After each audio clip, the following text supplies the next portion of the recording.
அனைவருக்கும் வணக்கம். இன்றைக்கி நம்ம பார்க்க போகிறது ஒரு லஞ்ச் பாக்ஸ் ரெசிபிங்க. ரொம்பவே டேஸ்டியான இந்த லஞ்ச் பாக்ஸ் ரெசிபி எப்படி செய்யலான்னு பார்க்கலாம் வாங்க. வீடியோ பிடிச்சதா லைக் பண்ணுங்கள், ஷேர் பண்ணுங்கள், சப்ஸ்கிரைப் பண்ணுங்கள். ப்ளீஸ் லைக் பண்ணுங்கள். நீங்கள் கொடுக்குற ஒவ்வொரு லைக்ஸும் கண்டிப்பாக என்னுடைய வாழ்க்கையை மாற்ற நம்புகிறேன். கண்டிப்பாக இதை விட என்னோடய பெஸ்ட்டை நான் கண்டிப்பாக நல்லாவே கொடுப்பேன். 1 டேபிள் ஸ்பூன் எண்ணெய், 1/2 டீஸ்பூன் கடுகு, 1 டீஸ்பூன் கடலைப்பருப்பு, ஒரு பெரிய வெங்காயம், கொஞ்சமாக கருவேப்பிலை சேர்த்துட்டு வெங்காயம் நல்லா நிறம் மாதிரி வரட்டும். இப்போ ஒரு பச்சை மிளகாய் கீரை சேர்த்துக்கலாம். சேர்த்துட்டு இதையும் நல்லா வதக்கி விட்டுருங்க. இதில் 1/2 டீஸ்பூன் இஞ்சி பூண்டு பேஸ்ட்டு, ஒரு தக்காளி சேர்த்துடலாம். சேர்த்துட்டு நல்லா வதக்கி விட்டுருங்க.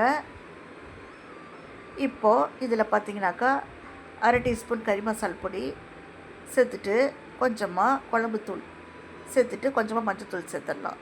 சேர்த்துட்டு நல்லா வதக்கி விடுங்க. அடுப்பு நல்லா சிம்மிலே இருக்கட்டும். இந்த பொட்டேட்டோவில் பார்த்திங்கன்னா விட்டமின் பி அண்டு சி அதிகமாகவே இருக்குது. விட்டமின் சி பார்த்திங்கனாக்கா இம்யூனிட்டியை பூஸ்ட் பண்ணி கொடுக்கும். நல்லா பொட்டேட்டோட ஸ்கின்னோடு நீங்கள் சாப்பிட்டிங்கனாக்கா நல்ல உடம்புக்கு அவ்வளோ நல்லதுங்க. இந்த பொட்டேட்டோ பார்த்திங்கன்னா டயட்டில் இருக்கிறவங்க நல்லா பாயில் பண்ணி சாப்பிட்லாம். ஃபுல்லாக எனர்ஜி கிடைக்கும் நமக்கு. இது லோ கொலஸ்ட்ரால் தான் இருக்குது இந்த பொட்டேட்டோவில். இப்போது நல்லா வதக்கி விட்டுருங்க. ஒரு உருளைக்கிழங்கு நான் கட் பண்ணி சேர்த்துருக்கிறேன். தண்ணியில் கொஞ்சம் நேரம் ஊற வச்சுட்டு அதுக்கப்புறம் கழுவிட்டு சேருங்க. அப்போ தான் ஸ்டார்ச்லாம் ரிமூவ் ஆகும்.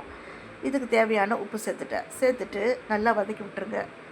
வதக்கி விட்டுட்டு கொஞ்சமாக தண்ணியை ஸ்ப்ரிங்கிள் பண்ணிவிட்டு மூடி போட்டு சிம்மில் வச்சிடலாம். சிம்மில் வச்சு மூடி விட்டுருங்க. இது ஒரு 5 நிமிஷம் கழிச்சு நம்ம ஓப்பன் பண்ணிக்கலாம். ஓப்பன் பண்ணிவிட்டு இதில் 1 கப் சாதம் நம்ம சேர்த்துக்கலாம். இதில் உங்களுக்கு தேவைப்பட்டால் கொஞ்சம் 1 டீஸ்பூன் நெய் சேர்த்துக்கோங்க. ரொம்பவே டேஸ்ட்டாக இருக்கும். இப்போ மூடி போட்டாச்சு. இந்த லஞ்ச் பாக்ஸ் பார்த்திங்கன்னா குழந்தைங்களுக்கு கொடுத்துட்டிங்கன்னா உங்களை அடிக்கடி செய்ய சொல்லி கேட்டுக்கிட்டே இருப்பாங்க. இதில் 1 கப் சாதம் போட்டுடலாம். போட்டுட்டு சாதம் எல்லா பக்கமும் மிக்ஸ் ஆகிற மாதிரி நல்லா கிளறி விடுங்க. இதில் லாஸ்ட்டாக 1 டேபிள் ஸ்பூன் நான் நெய் சேர்த்துருக்கிறேன். சேர்த்துட்டு நல்லா கலந்து விட்டுருங்க. நீங்கள் ஃபஸ்ட்டே கூட சேர்த்து நீங்கள் செஞ்சுக்கலாம். சூப்பரான பொட்டேட்டோ ரைஸ் ரெடி ஆச்சு. வீடியோ பிடிச்சதுனா லைக் பண்ணுங்கள், ஷேர் பண்ணுங்கள், சப்ஸ்கிரைப் பண்ணுங்கள். நன்றி, வணக்கம்.